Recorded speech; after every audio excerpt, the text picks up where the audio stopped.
Howdy out there, all you horror, sci-fi, and beyond extremists. I don't quite have the deep gravelly voice that my co-host has for this. Uh, but welcome to the show. It has been a minute since we've been on here. We've still been doing some regular horror, sci-fi, and beyond, but we haven't really delved into the extreme depths in a long while. The darkest depths of the genre.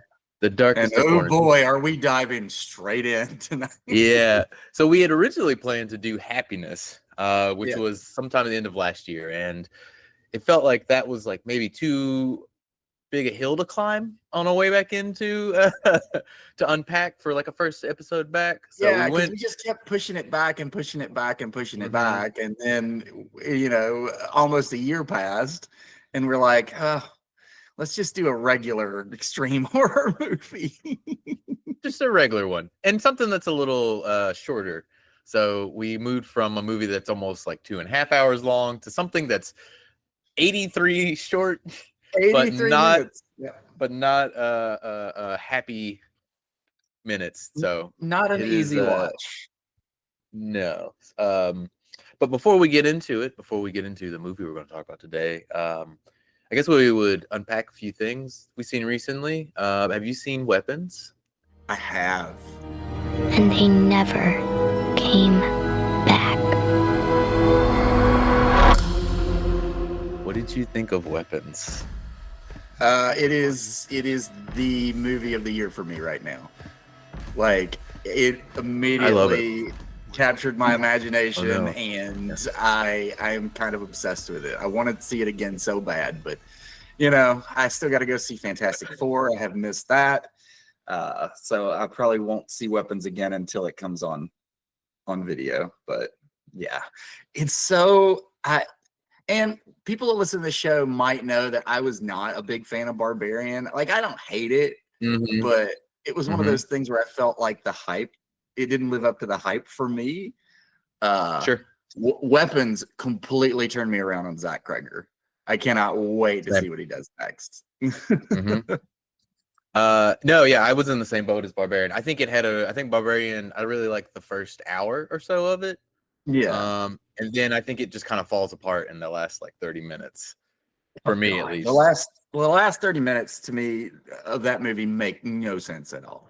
It just becomes almost an entirely different movie. It becomes like a slasher, but doesn't like work thematically it's a movie anymore. That sort of changes genres a couple times, so I guess that makes sense. It's at least consistent, but I don't know. To me, the most interesting part of the movie is the first sequence with Bill Skarsgård, and I can't remember the other actor's name.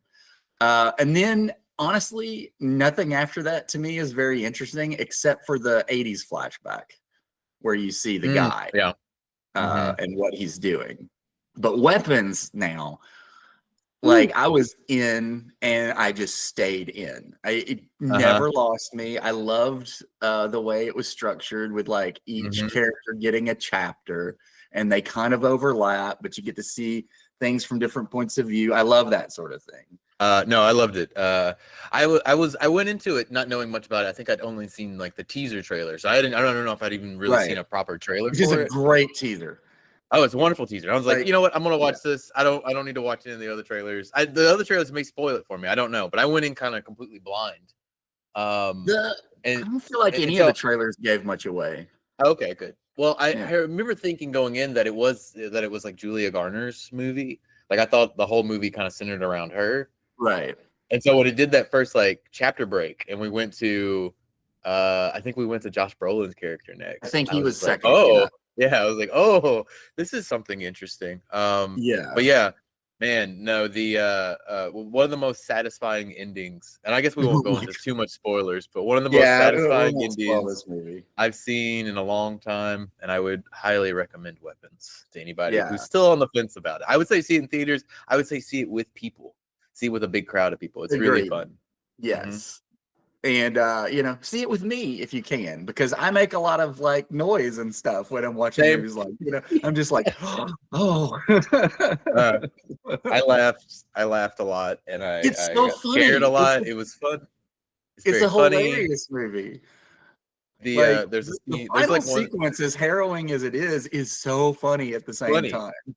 Amazing. It's like funny and scary and just great. It's wonderful. It's the Yeah. best time I've had And at the movie. emotional. Like, I cried during this movie. I'm not joking.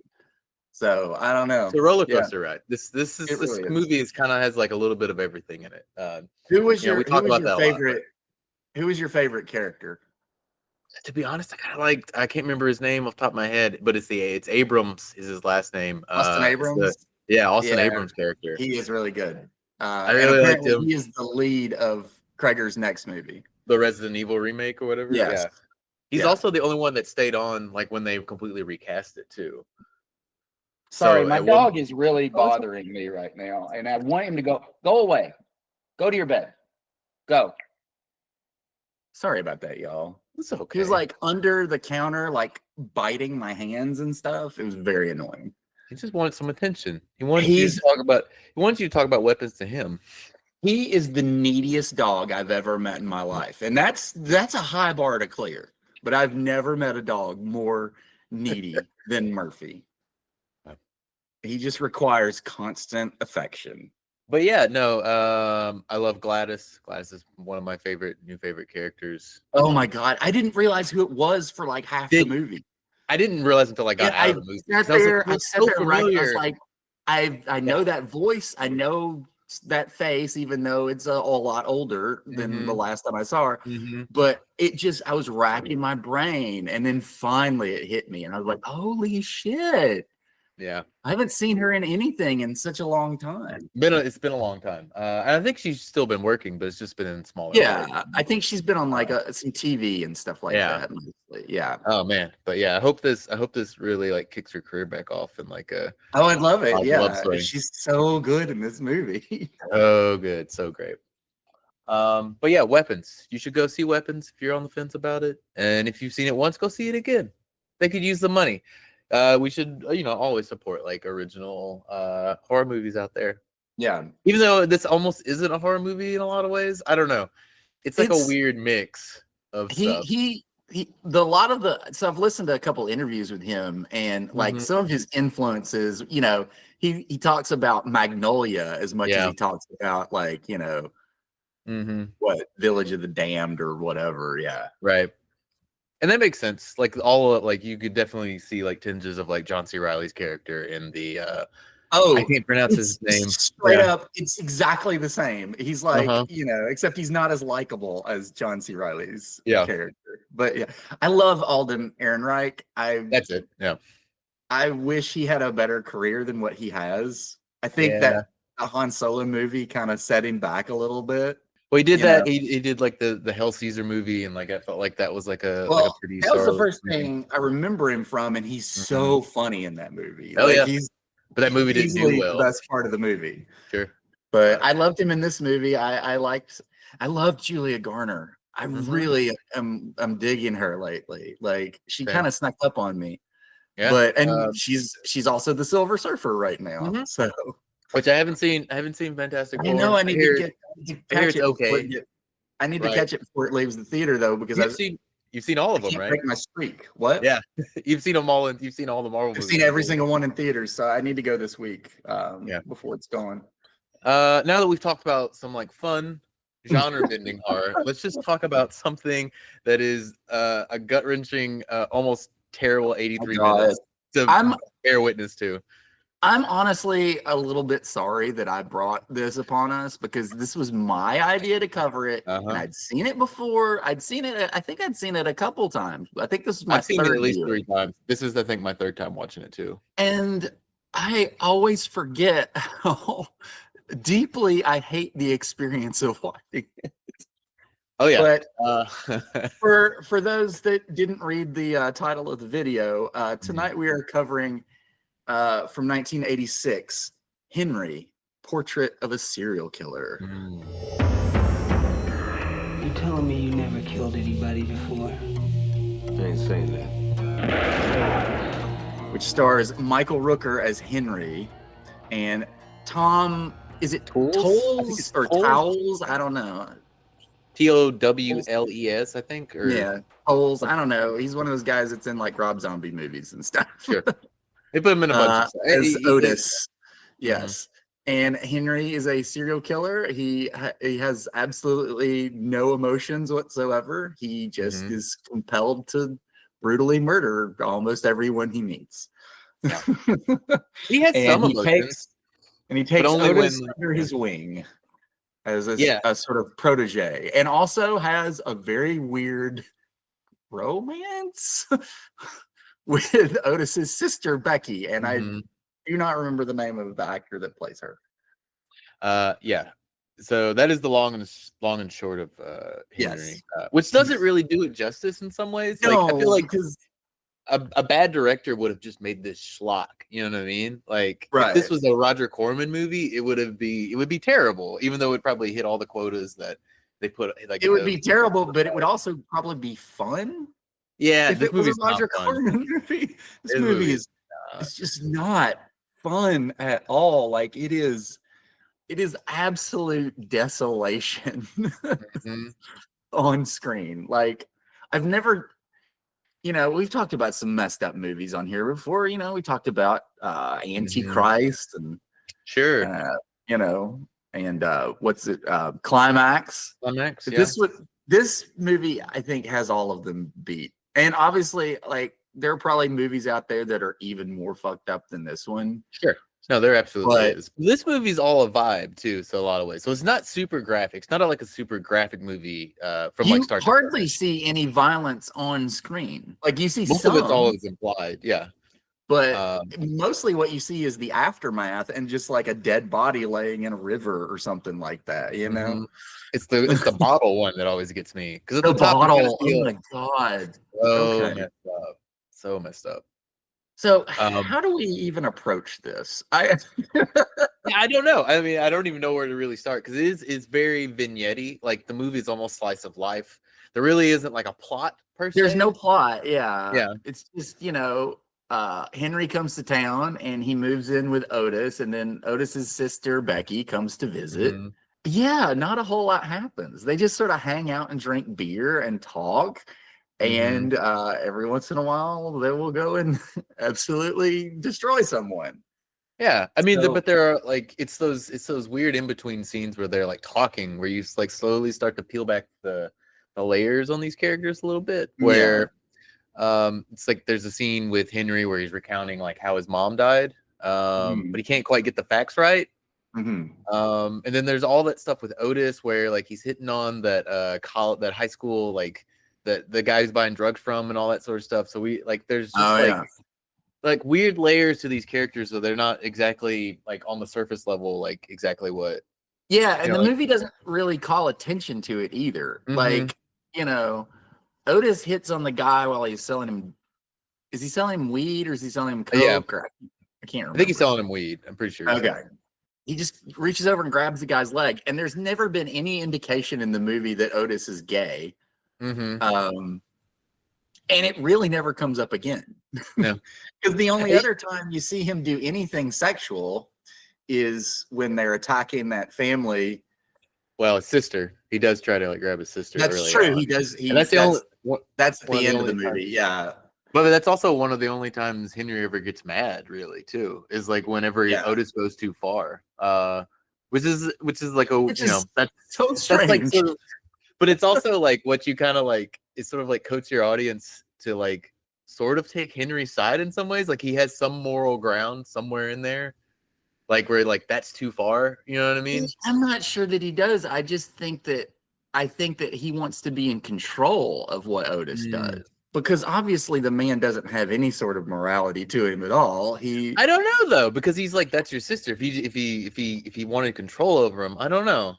I think it coats it a different way because he's like, that's your sister. Apologize. You don't do that to your sister. You know what I mean? Guess. And that's what sets him off at the very end. Yeah, I don't know. I mean, I think there's like some weird like sexual violence stuff that's always like hanging on the edges of this movie. But it also like for an audience, like you're kind of like it always puts you at odds with like Henry, I think, or not puts you at odds. It almost puts you on his side in some ways, where you're observing him, but you're not. I don't know. This movie it presents everything in sort of just a direct manner, and allows you as the audience to go like, do I like this person or not? It doesn't really like cast judgment on any of them. which is a weird experiment to do with your audience, but it's not a very fun one. You don't really come out of this movie feeling good about any of these characters. Yeah. I normally do like some research on like, you know, the backstory of how the movie was made. I didn't do it this time. I probably should have, because we would have more stuff to talk about. I know a little bit about it. What do you know? Yeah. So they made the movie for like $110,000. The financiers, I don't remember I think their last name was Ollie, and they were expecting like a slasher, because this is in the height of like the slasher movies from like the 80s. Exactly. And so they were expecting like a teenage slasher movie. And then what they got was like this art film, and they were like, we can't release this. We can't show this to anybody. This isn't going to make any money. So they just shelved it for like 4 years. Like it didn't really come out till 89. So even though it was made in 86. Oh, really? Okay. Yeah. And it finally, like, I think it played like maybe one festival around like 86, and then it kind of like disappeared for a while, and then kind of popped back up in 89 when it played, I think, Telluride or something like that. And then that's when it started. Like people were like, "Oh, this is art. This isn't like this is more of an art film than it is sort of just like a mindless like Freddy Krueger or like Jason Voorhees or Michael Myers slasher movie." It's such a singular film. Like. You don't get that many art films about this sort of subject matter. You get some, mostly in Europe. Lars von Trier made a career out of basically making this movie, for the most part. But even Lars von Trier, like, you think about something like The House that Jack built. Sure. And similar type of movie. I don't feel as nasty afterwards. When I've only seen The House that Jack built once, but I did not feel icky afterwards the way I felt last night after watching this, like I said, for like the third time. And I think I felt a little bit damaged by the movie this time. Yeah. And maybe it's just because I'm getting older and I'm getting more sensitive as I get older. And it's not like I'm going to give up watching these kinds of movies, but they tend to affect me more than they would have, because the first time I saw this movie, I was probably in my like mid-20s, it would have been after college. And I was like, ooh, this movie is like, it's controversial. Yeah. Edgy. And then I probably watched it again in my 30s. And I was like, I think probably then I was appreciating the artfulness of it a little bit more. Because it really is like a beautifully made movie. Oh, yeah. To be so nasty. And then, now I'm in my 40s, and you are too, by the way.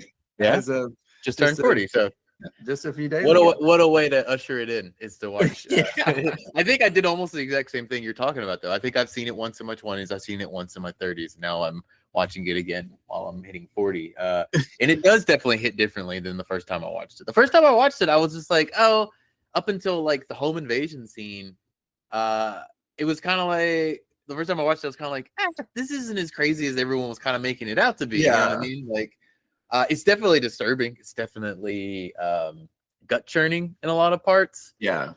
Like the clinicalness of it, though, I think is what really sticks out to me this time. That sort of like that impassive eye of just like, we're just going to present this and you can feel every how you want to about it.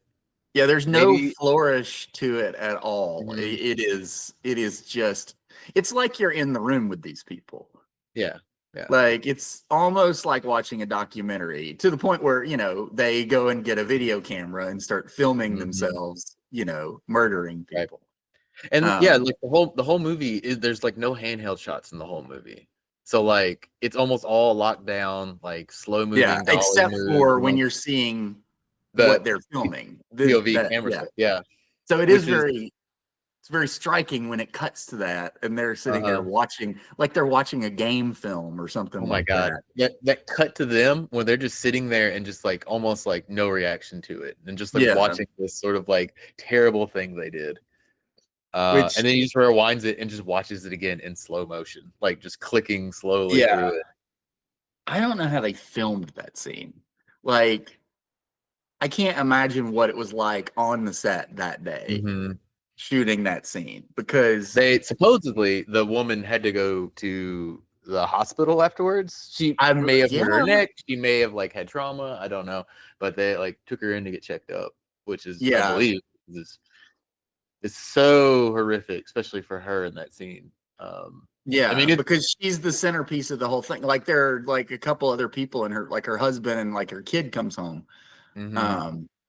But yeah, she is the focus of that scene, and I can't think of many performances I've ever seen that is as powerful as what she's giving. It's like it's so believable. Like I said, after the movie, I felt like icky.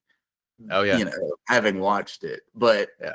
It's the scene that really like it's the turning point of the movie in a lot of ways. It's the centerpiece of the movie. Yeah. I think it's the scene that probably everybody comes out of that movie thinking about. Oh, absolutely. Definitely the most graphic. And not like in a gory sort of way, but just the most visceral just disturbing moment. Maybe in a movie I've seen in a long while, or maybe ever. I don't know, but it always sticks with me. I always forget it's coming until it gets there, and then I'm just like, oh god, I forgot how bad this was.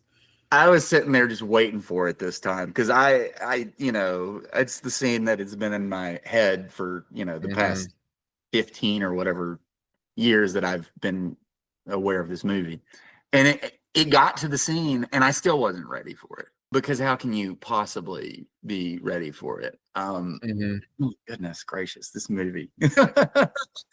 I will say, this time around, I didn't dig the music as much as I may have thought before in the past. It almost felt like encroaching a little bit, like it was like music is a little weird, but like it works at times, and they're doing it for very little money, and so they just probably got whoever they could get. Which I think it was the brother of the director. I could be wrong about that. I think it was Robert. I don't forget the director's name. It's like John Lonergan or something. Because it's I think it was his brother. Not a director that I know. I don't know. Like I see his name and it doesn't mean anything to me. It's he did Wild Things. He directed the. Is that the same guy? Yeah. Oh god. Okay, that's about 10 years later after this movie came out, right? From this, because that movie's so much fun. Yeah. I guess he just had enough. He just like, so I can't. I'm not gonna do. So this guy, what a weird career. He's done a couple other things. Most of them have been like low budget, like super low budget type stuff, and he's done some TV and things. But now I'm gonna have to look him up. Look him up. But I did wonder this time through. Is like I wondered if this movie would be worse off if it had less music in it sometimes, because there are some scenes that are very very striking without any music in them. But maybe not. It would feel more verite, I think, or more like in the moment documentary, like we were saying earlier. But yeah, maybe that's worse. Maybe the music is what kind of gives you a nice little break from the movie occasionally, and you're like, oh, you are watching a movie. These aren't really deranged sickos who are. The music never took me out of the movie. Which is something I have experienced before, like the original Last House on the Left.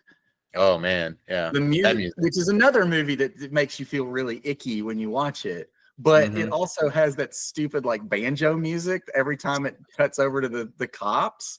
And it's just like, what happened? What movie is it now? Because it turns into a whole different thing. It's sort of slapstick comedy. Wes Craven just figuring out what to do.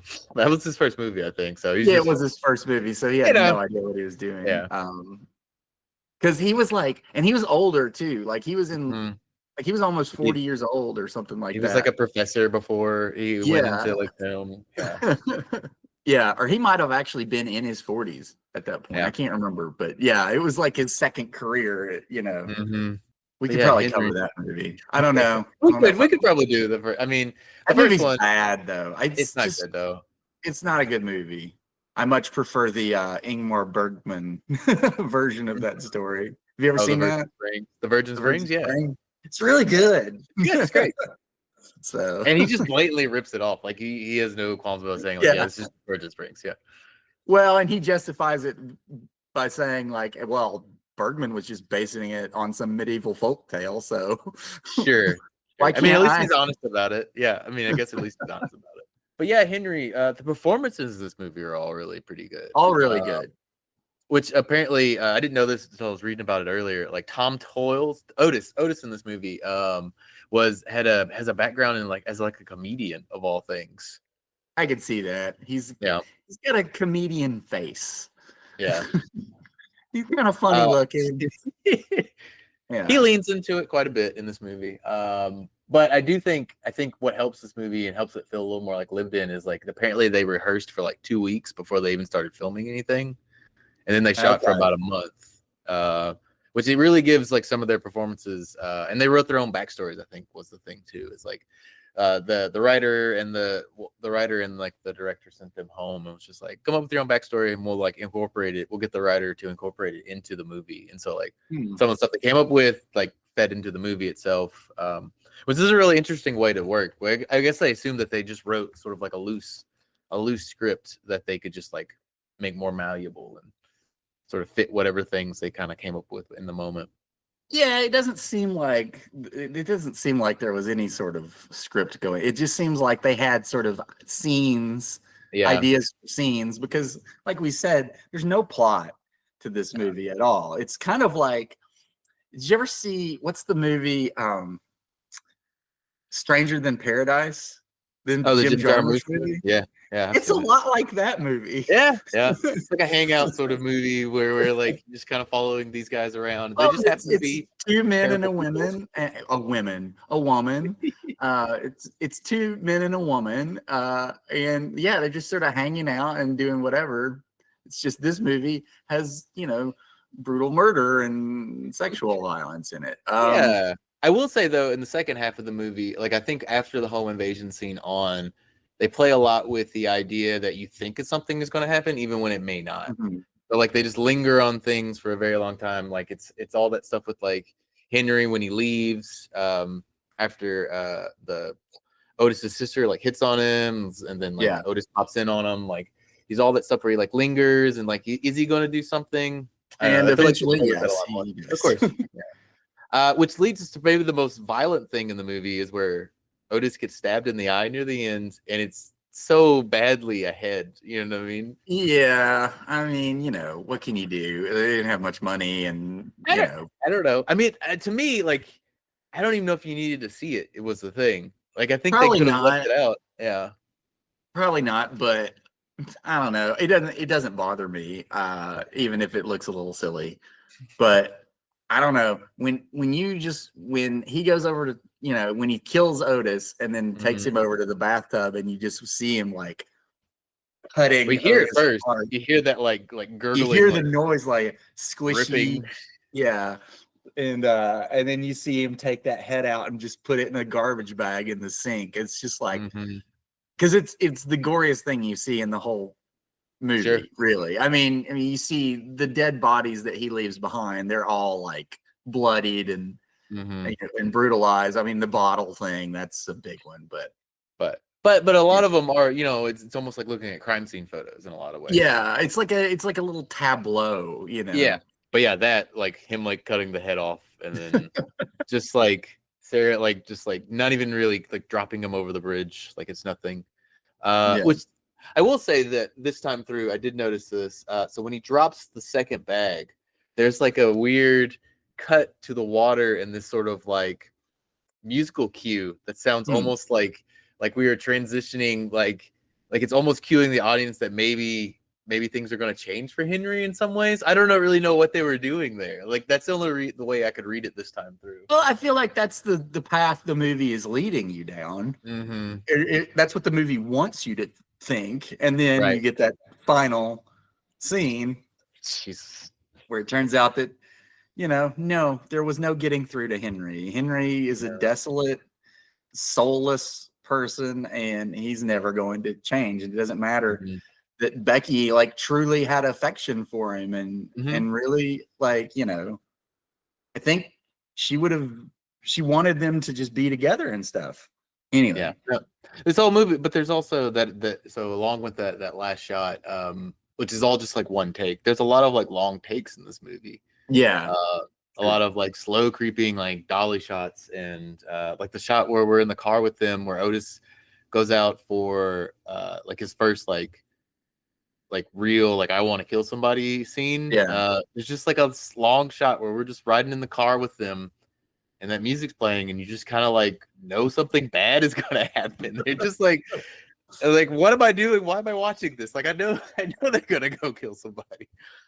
But I tell you something that I noticed this time that I'd never noticed before is when Henry and Becky come home and Otis is passed out in the chair. Like he's got his like dick sticking out. Whoa, I never noticed that. He's got a full-on erection and it is out. And it's in shadows, so you don't really see it in a very detailed way, but it's there. It is fully there. Like he was sitting there. I guess I have. Oh man. Watching watching him attack that family, and that's what he was doing about it before he passed out. You know what? I guess I'll have to watch it a fourth time now and see if I can see that. It was the first time I'd noticed it, and it's never noticed that before. And that's the scene where they go off and she kisses him, and then he wakes up and then walks in there and uncomfortable. It's so fucking uncomfortable. And I don't know. I think as an audience too, you're kind of like you kind of don't want Henry to leave. Where he's like, I'm gonna go out for cigarettes because something bad's gonna happen. Something worse is gonna happen with Otis than it would be with Henry. So in some ways, you're kind of like stacking the deck, where an audience sort of like almost feels more comfortable with like Henry's level of psychosis or like malevolence than Otis's, because Otis is worse in some ways. Yeah, it's so weird.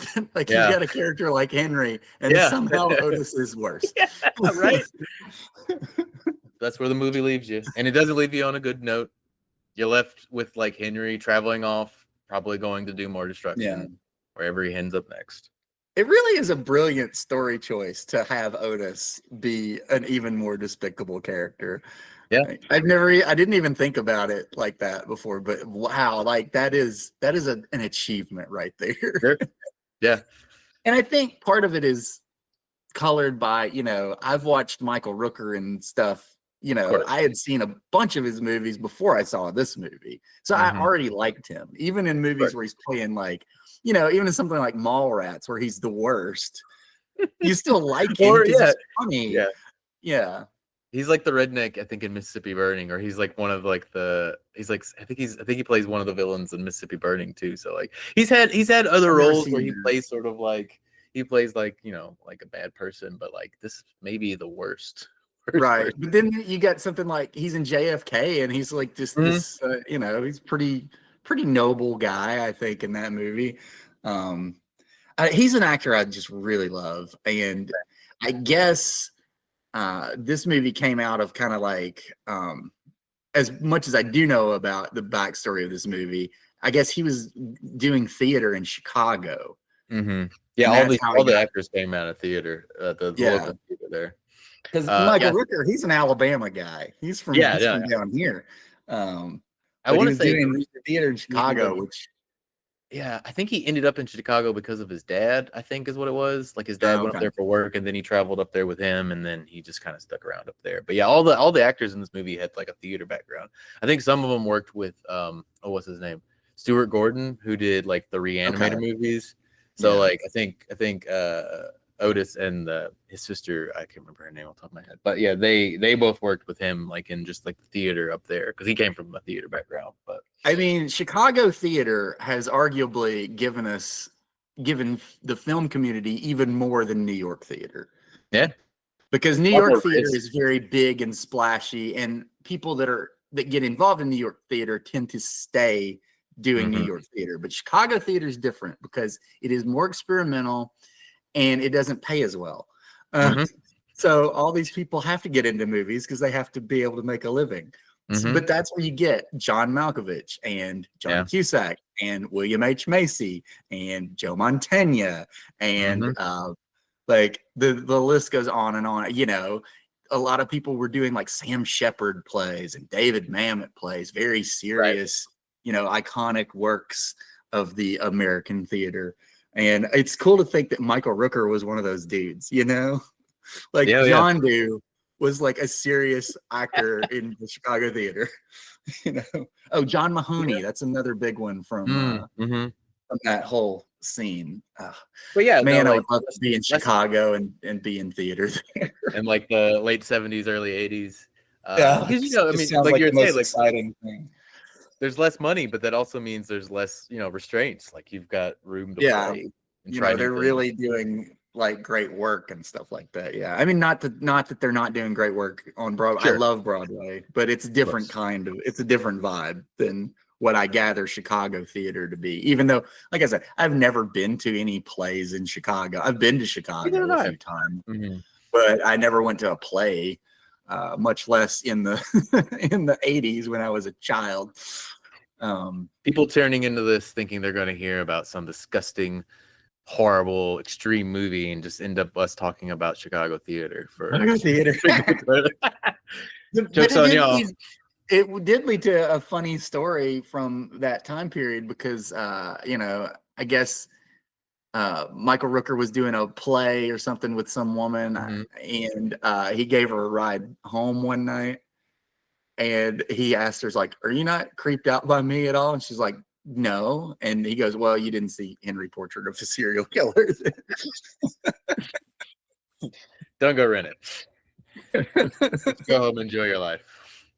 Anything else? Is there anything else we can talk about, Henry? I feel like we've kind of know that there's. It's one of those movies. It's a little tough to talk about because it is such a vibes movie. Like it's easy to talk about the substance because there's like lots of stuff that's happening, big set pieces and whatnot. Yeah, this is very much a vibe, and it's it's either a vibe you want to take, or it's a vibe you maybe take every 10 years, and you're just kind of like, was that as bad as I remember it being?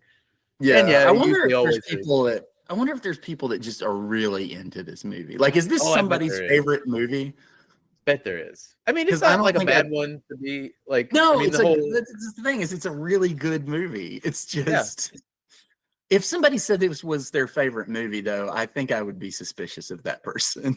Sure, of course, more ways than one. Yeah, I just really love Portrait, like Henry, man. Well, you want to do a favorite part and least favorite part?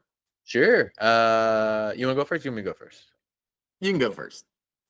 Favorite part. My favorite part is Michael Rooker. Really just like holding this movie down. He's really good in it, and he's really like subdued and just like he's not like one of those leering like I feel like we've seen so many like serial killers and maniacs in movies, especially up to this point in like the 80s, of people just like overdoing it. That like him playing it very straight and just like the dude next door who's like coming to spray your house but then also is probably going to kill you, he's got that great voice, that very sort of soft raspy voice, and that adds to it. He's a very intense looking guy, and he can use that in a lot of different ways. He can use it for comedy just as well as he can use it for this.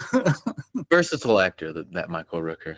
He is, which is a funny thing to think because, he's such a specific presence. Like there's nobody quite like him, it's not like, and he's not like a chameleon. He's not like, Daniel Day-Lewis or Gary Oldman or something like that. Yeah. Like he's always like kind of him.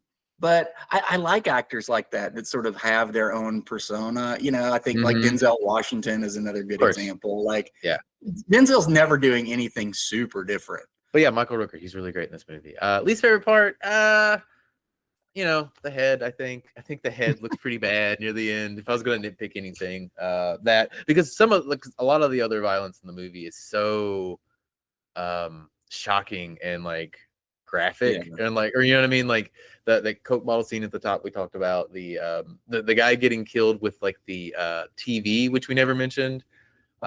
Which is so like in a schlock movie, there would just be like electric bolts that like shoot out of his eyes and stuff like that, and it's so like realistic and disturbing that when you get to the head, it's kind of like, that's a fake head.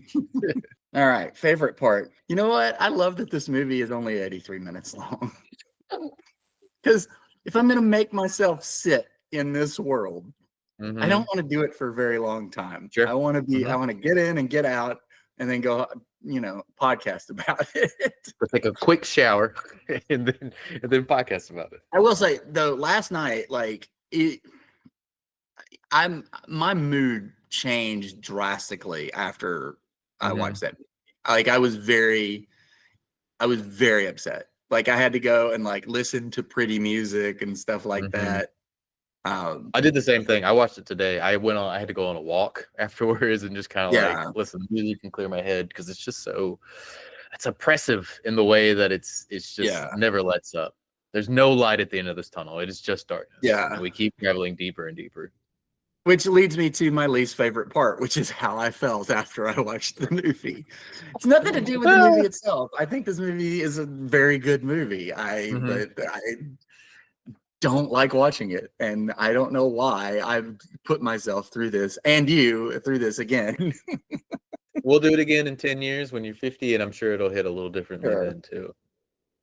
All right. Well, then let's do we do are we still doing like the 5 and 5, or is this just like out of 10? Oh no, we're just doing out of 10 now because I fully talked Drew out of the 5 and 5. Good. That's right. We're done with that rating system. So what is your rating for Henry Portrait of a Serial Killer? It's really hard to measure, Let me see. What do I have it on? Let me see what I have it on Letterboxd, because I'm curious now how I rated this movie. So on Letterboxd, I have it at a 3.5 out of 5, which translates to 7. Yeah. And I feel like that doesn't really get across like how well this movie is made. But at the same time, I feel like I'm splitting the difference between the quality of the movie and my personal feelings about watching it. Yeah. So you know what? I'm gonna stick with the 7. That maybe is a little low, but I'm gonna stick with it. I'll probably do one a little better. I'll probably say an 8. Okay. But with the caveat of this is a movie that I probably don't want to revisit again. Like the third time through, I'm probably never going to force myself to watch it again unless that's what I said about. That's what I said about Happiness too, and I've seen that movie like 3 times now. Yeah, so I mean, maybe there's something to say about like going back to these movies after. Yeah, what does this say about us? Like let's look inward a little bit. Like, why do we? I kind of do want to interrogate this a little bit. Like, what is it about movies like this that really like get our attention? Because not everybody is like this. A lot of people would watch this movie and they wouldn't even make it 5 minutes. First time you see somebody he's killed, I think a lot of people would turn it off and they would be done with it.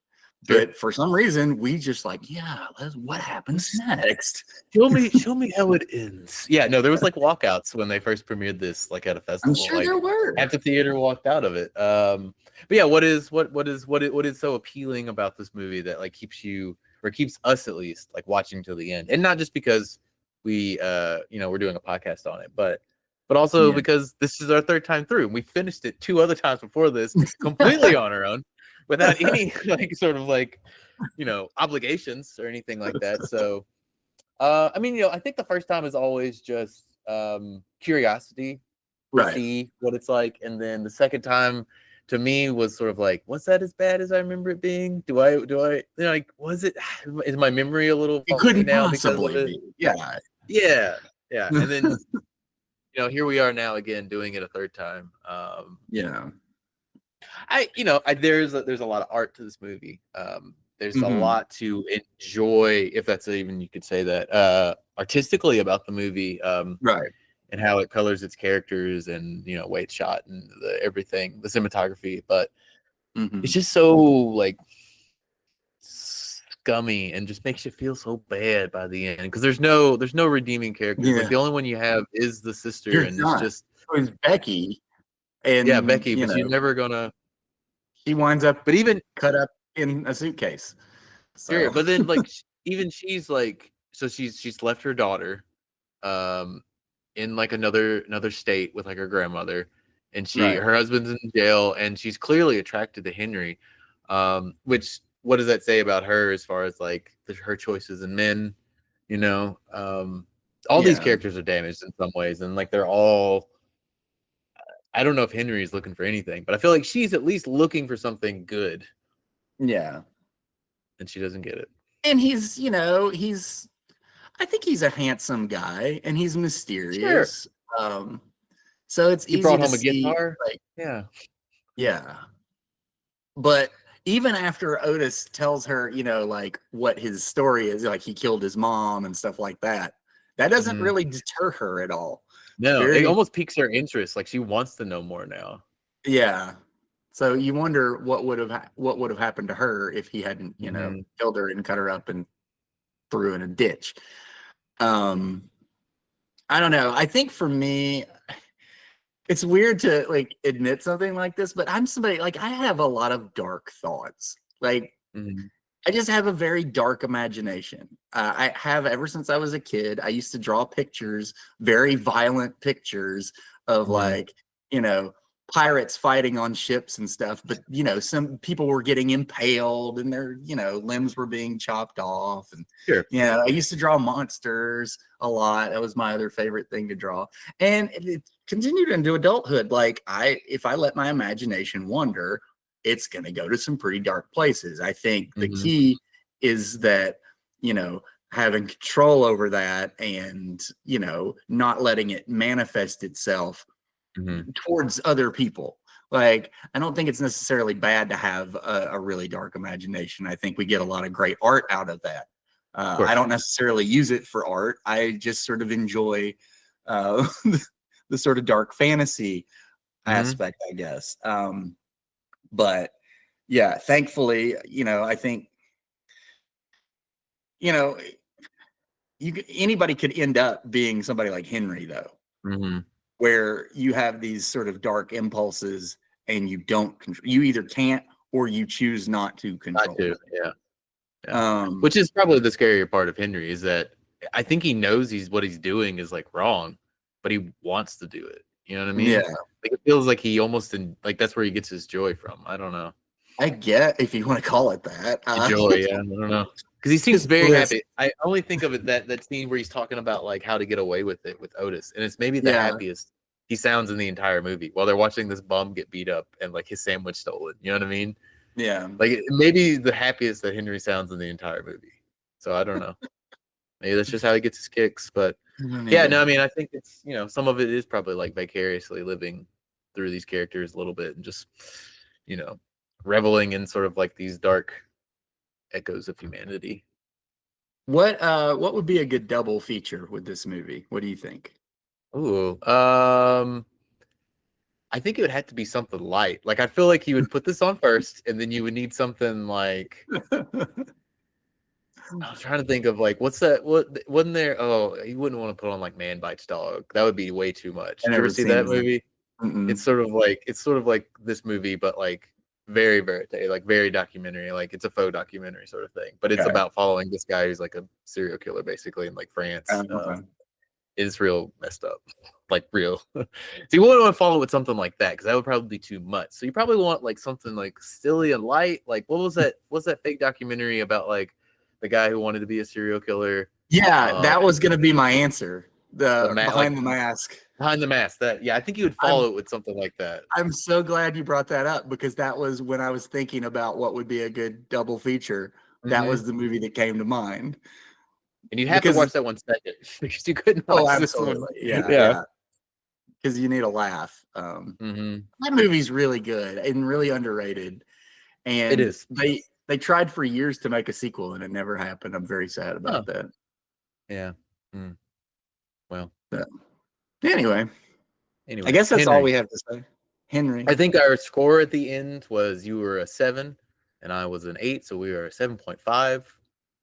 Score for that's the official Extreme Horror Sci-Fi and Beyond rating for Henry Portrait of a Serial Killer, which is pretty high for a movie like this. I wonder Emma was supposed to be on this podcast with us. She wasn't able to make it. She's got life stuff going on because we were going to talk to her about her short film that she's been trying to get into festivals and stuff, and I was eager to hear about that. But hopefully she'll be back. She got. Did she get one? She got one in, yeah. The Tallahassee Festival? The Tallahassee one, yeah. Well, that makes sense because she knows all the people that run that festival. But also, I mean, I've gotten into festivals. Plus, it's a Tallahassee film. Like, it is set and shot in Tallahassee. That's that's the whole thing. So if it didn't get into the Tallahassee Festival, that would be Very, very unfortunate. Right. And I haven't seen the movie. I'm sure it's great. I haven't either. I've been excited to watch it. So we'll have her on again. Good. Yeah. Yeah, trailer looked great. We'll have her on again when we do Happiness, and maybe we'll talk about Hustle then. Yeah, I guess Happiness. Is this gonna become like Matt Damon and Jimmy Kimmel? We'll eventually just every episode we're like, we're gonna do Happiness next, and then we never do it. Up next week, we're gonna watch. I don't know. Happiness. I feel like we probably should pick a more. I mean, something still extreme but more fun. Okay, we can decide. We got time. Yeah, we'll have we to. won't do another one of these for 6 months. I don't think I want to do. That's true. I don't think I want to do this and Happiness back to back. Oh, it'd be so depressing. So, to be determined what will be coming next. So, tune in and watch, listen. I don't remember what all Drew says. I think you're supposed to smash a like button. Slash the like button and like and subscribe and give us a King Kong sized thumbs up. Stay out there, stay weird. Don't be like Henry. And subscribe to the channel. Definitely don't be like Otis. Don't be like Otis. Don't be like Henry. If you're gonna be like anybody, be like Tracy. She would listen to this and go like, they did a really good job. All right, stay weird, y'all.